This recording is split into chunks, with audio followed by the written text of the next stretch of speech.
Welcome to the ACC Panic Room alongside Lauren Brownlow. I'm Joe Ovies. Merry Christmas, Merry New Year. Although in Chapel Hill, things might be hitting a little bit different this week, Lauren.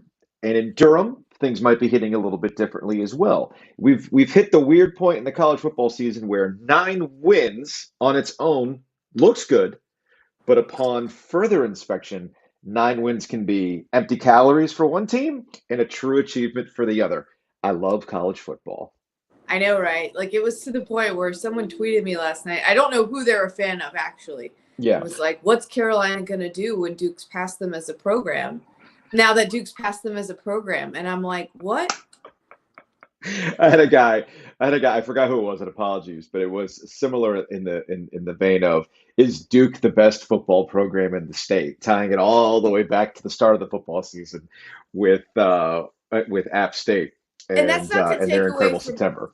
it's not to take away from Duke in the slightest. They've been super impressive. They were super impressive again yesterday. Hmm. I am not saying and I'm not saying that you can't like talk about them in the same breath at all. Obviously you can. Yeah. And their game came down to the wire. Like and Duke wishes they had that one back. I get all of those things, but Hmm. Carolina did still win that game. Yeah, no, they won the game, but it does. All right, let's talk about Duke's season specifically before we get Yeah, into the intricacies of Carolina's year and how I feel like there's a repeat of entering Sam Howell's final year for the Tar Heels. What Mike Elko was able to accomplish in year one kind of solidified certain thoughts about the end of the David Cutcliffe era, yes, which you respect and you commend David Cutcliffe for breathing life into a program that looked like it was never going to be anything. They won a Coastal Division title and everything else. But I think it's fair to admit that the COVID year truly broke Duke's program under David Cutcliffe. I think it And had started before then, but yeah, it it was truly broke it. yeah, Truly broke it. And some teams came out of it stronger. You look at Wake Forest, you look at NC State. Other programs had a hard time fighting out of that. And that was Duke's program. And there was a carryover effect the following year, and it was time. It was just time. yeah, So credit to Duke's administration for hiring the right guy in year one to just show that buy-in matters. Buy-in truly matters. The transfer yes. portal matters. And you are just one quarterback away from truly having a decent season. And Riley Leonard proved that. But I think in this particular case, one of the low-key factors here was Duke's defense. Duke's defense was kind of sneaky good this year for the most part. And last night or yesterday afternoon against UCF, it showed out again. So credit to Elko being the defensive guy. Here they are. Yeah, I mean, they struggled some in pass defense, of course. It's not the easiest thing to do in college football, No. obviously, but when you've kind of the teams that you force to beat you that way, like in North Carolina, they'll be like, "Cool, yes." But it's a big thing to shut down the run in college football, and that's something they did. Almost every game they played in. So kudos to them.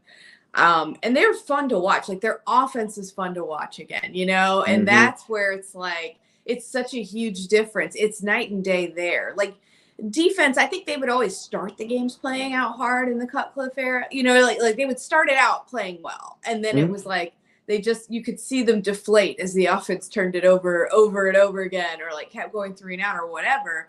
And now you do sense like the defense gets more energized as the game goes along instead of vice versa, and the offense is just so much fun to watch.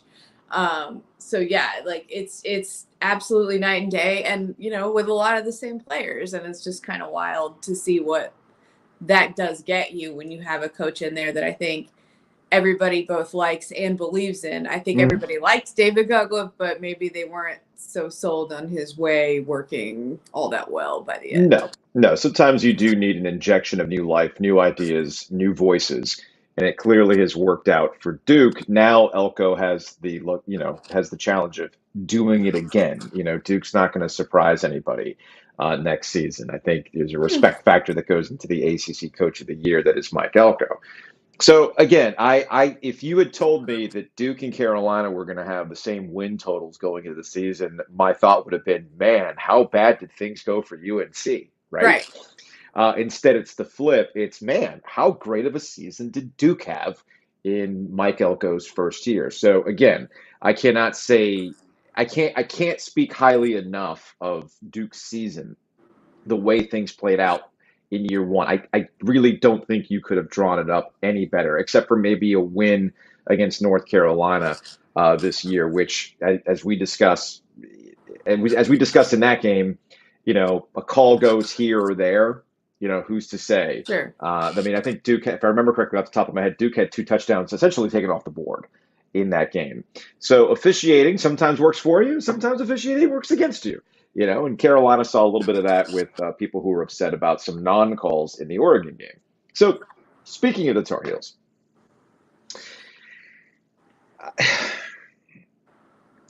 they get to 9-1, and you're thinking, man, what a blessed season for the Tar Heels, right? The defense, and Julia would like to use the tennis phrase. I know this speaks to your tennis heart, Brownlow. The Yes. defense found situations in the fourth quarter where they held serve, right? And North Carolina's offense could go out there and go win the game. But a funny thing happened during this 4-game losing streak to close out the year, and now they're at 9-5 with a Holiday Bowl loss. The defense and holding serve went away. We could talk about Drake May. We could talk about the receivers he didn't have. He looked pretty good to me last night. It was the defense once again allowing the Tar Heels to get outscored. You can put it as much on the offense as you want, but they can't win you every game. You have to play, as you like to say, complementary football. Somewhere along the lines, from the Georgia Tech game on, North Carolina stopped playing complementary football, bit them in the ass in several games, and that's why they're now 9-5. Yeah, and they've had such a weird season because going into the year, I think if you told any Carolina fan they would win 9 games, anybody, they'd be like, wow, awesome. How did that happen? Great. Drake May must have played really well, which for the most part he did. And he did. The one positive I would say about their offense last night was that Drake May looked far closer to the Drake May we'd seen all season than we've seen in a while. Like, he had an amazing first half. First half. Yeah. And yeah, exactly. So, I mean, but it's just so weird, right? Like, do we look at this differently even if they beat Georgia Tech, let's say? I mean, I guess they get to 10 wins in that. Well, because they lost to 3 top 25 teams? Yeah. Basically, I think like, I'm convinced. So to your point about Georgia Tech, if they beat Georgia Tech and they still enter this losing streak after that, then you look at 10 wins as, wow, 10 wins, but that still looks like empty calories, so to speak. I'm going to use that phrase a lot. You basically got most of your record on junk food. You had nothing of substance in your season. And that's ultimately what North Carolina season comes down to. It might sound harsh, but I mean, when you look back and how they won these games, they were fortunate to beat App State. They were fortunate to beat Georgia State. You credit from going on the road in those situations. But again, your season completely flips if you lose those games. So you're fortunate to get out of those. But when it came down to getting it done, they got worked by Notre Dame with their earlier loss. Yeah. And then they found themselves wilting in the biggest moments. And this gets to the defensive aspect of it. And I'll be really curious to see how they go about retooling their defense again. You can go out and get a dynamic wide receiver in the transfer portal if you need to, or you can kind of retool your run game. Now, those are all things that you can do, but there has been a severe lack of development on the defensive end that continues to bite them in the rear end. And until they get that fixed, or they can't get it fixed, it's kind of like what Mac Brown 2.0 has been since he's returned to Chapel Hill, is that they've got this spectacular offense. They got guys who are going to go to the NFL, in this case, Drake May. They get one more season of him. But their defense continues to fail them. And I don't see that changing because it kind of has been what it has been since Mac Brown has been back. So I don't know what's going to change between this year and next year with yet another setup with a dynamic quarterback that can truly make it a special season with Drake May. And it's going to be a really interesting offseason for them. I agree, although I'll say this. Overall, in my opinion, Carolina's offense lost the game last night. Really? 100%. Well, okay, how about this? Let me ask you a question. Did Carolina's offense lose in the game, or did the coaching staff lose in the game? Because I need somebody to clarify this for me. Mac Brown spends the last 2 weeks talking about Drake May, right? to the point where they even admit, hey, so Phil Longo's leaving for Wisconsin. We are going to let Drake May have a say in who the offensive coordinator is going to be. Last night, he talked about, hey, I let Drake. We have like a rookie off. Who was calling the? Was it Galloway who's Yes. calling the plays last night? Yes. Yes. So that's not his. That's not on him. That's not on him. I'm not trying to make this. No. But No. No. No. Mac Not Brown at all. openly talked about how he gave Drake May options. All right, you call the play.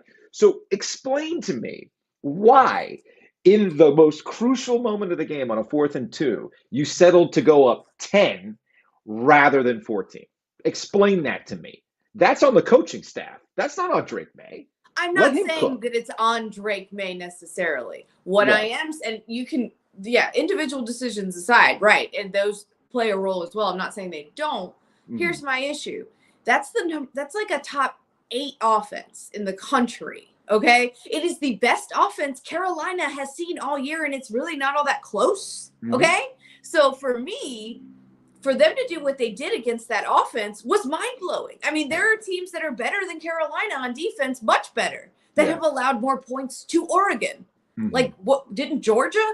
Like, I think, I mean, every game's different, right? And I get it. So I'm not trying to compare the defenses. I'm just saying Carolina's defense did more than enough throughout most of that game. It reminded me a little bit of, like, the second half, especially a little bit of like State's defense just sort of wearing down when their offense can't put up enough points. That's fair. And the thing is, too, if you look at Carolina's numbers down the stretch, like the defense, when they started playing more of the reserves that we saw in this game, it got better, not worse. But let me ask you this: if you know that Carolina's trend, I'm not saying they don't need if you know Carolina's trend from the Georgia Tech game on is that they've been outscored or the defense has essentially allowed them to be outscored in the fourth quarter. Did you think 10 if it's as good as Oregon's offense is, did you think 10 points was going to be enough? No, that's the thing. It wasn't going to be. So that's where I'm like, you should have gone for the time. I know Mac Brown kind of openly regretted, I should have gone back and I should have gone for 4th and 2. Yeah, you should have. Plus, I mean, not to be cavalier about a bowl game, right? Why not? Right? Yeah, Why not? That was the thing that bothered me the most down the stretch about the play calling, because it felt like they called the game scared late. Yeah. And I think you saw a lot of that, to be honest. In those last 5 games, they called the game scared at the end, whereas earlier in the season, I didn't feel like that was the case. I felt like they took more risks. I felt like they let Drake cook, as you say, and this game especially, it just stuck out that way. Also, Oregon is the second worst defense Carolina's played all year. And they were down a couple other good players. That is why I'm putting it on the offense. We have seen this offense put up points, and I know they're without Josh Downs. I know they're without Phil Longo. I get it. Yeah. I'm not saying that it doesn't play a role. It obviously plays somewhat of one, but they were like 100 in something in defense. Like, I'm not exaggerating when I say this offense should have put up more points. You're not going to beat a top 10 offense nationally if you don't put up more points. And you saw Carolina fans sort of saying, like, this isn't going to be enough points. And yes, you can put it on coaching decisions. I'm not saying I disagree with that. But the offense has trended poorly since and including the Georgia Tech game. It has been a different looking offense, and not in a good way. So I guess given your concerns about the offense down the stretch and playing scared, you do not subscribe to you should have let Oregon score earlier and not just with 19 seconds on the board? I mean, honestly, I don't know. That's a tough one. I will say this. Like, it didn't, at that point, it didn't seem inevitable that they would score. And you knew they had to score a touchdown. So it was like, I think at that point, if the only thing they can do to beat you is score a touchdown. If it were like a field goal situation, maybe I'd say just go ahead and let him walk in so you can have the time back. But like, I don't think it was. I mean, they didn't look good offensively, whether that's Carolina's fault or not. I don't know the answer to that, but they didn't. Yeah, and they end up on the losing end of the Bo Nix experience. So I get where it can be frustrating to be a Carolina football fan. And I know, jokes aside about Carolina football fans, and this is setting up for next year. And I'm trying to find the right way to articulate this, but Carolina's been lucky, and you could talk to a State fan about wandering through the wilderness of finding that next quarterback, right? Sure. Carolina's been incredibly lucky the last two iterations where they had Sam Howell and now they've got Drake May. And what's going to end up, the fear is, I guess, what's going to end up being the story of this era of Mac Brown is missed opportunity. Right. Yeah, you had this, but here's what happened. Drake May is going to go somewhere in the first round of the NFL draft. What did you do with it? The fear, Right. the worry would be, it's kind of like, I forgot what year it was off the top of my head, but it was post Phillip Rivers where they had like 5 guys drafted in the first round off the defense. It was And like the year after he left, right? yeah, it was like the year after he left, and like everybody goes back and he looks like, well, how did that team end up with that record? Of course, there's Right. all sorts of context and nuance to Of why course. that it played out that way, and I think the same thing can be said for Carolina as to why the year ended the way that it did. There's not any one reason why things fell off the way that they did. It's a whole bunch of different things. But people are going to take a look at, man, you had Drake May, and you thought the Drake May hype this past season was off the charts. What do you think it's going to be like next year with another Heisman campaign on top of NFL draft speculation? Where he's going to go? Who's tanking for Drake May? Because he made some plays last night in the first half. They're going to have people salivating all off season, right? And people are going to look back on it and be like, man, you had this guy. What was accomplished? And yes, they won the Coastal Division, and they can talk about how that's only been done X amount of times in Carolina history since they went to division play and everything else. But there's more context to it. And when you look at that context, people are going to walk away feeling a little empty-handed.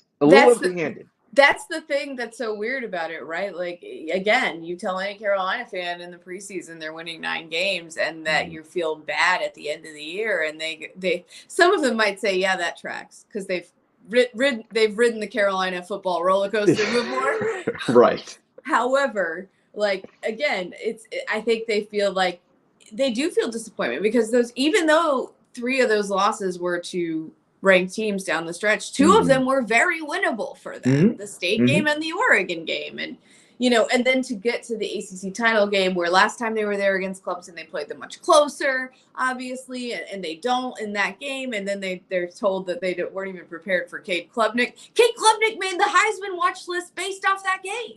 I mean, it wasn't anything else we'd seen, was it?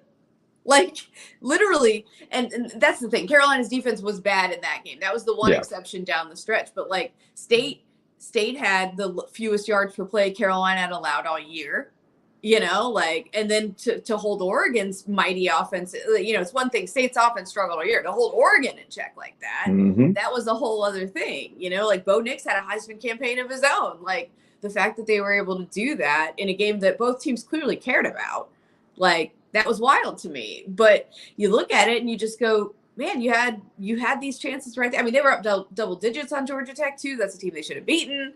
Yeah. It's wild that you look back at that, but you can and just say, like, they showed us they were capable of beating these kinds of teams. They almost did a couple times and they just couldn't get it over the hump when they had chances to do it. That's the thing. They're a tease. And they're going to be a tease again this offseason. That's why they cause them pain. Carolina they're going to be fans. They're going to be a tease.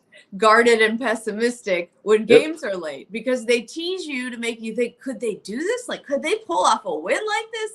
And then no, then they Charlie Brown it. So you know what I mean? Like, it would be easier in some level if they went to the bowl game and just got flattened.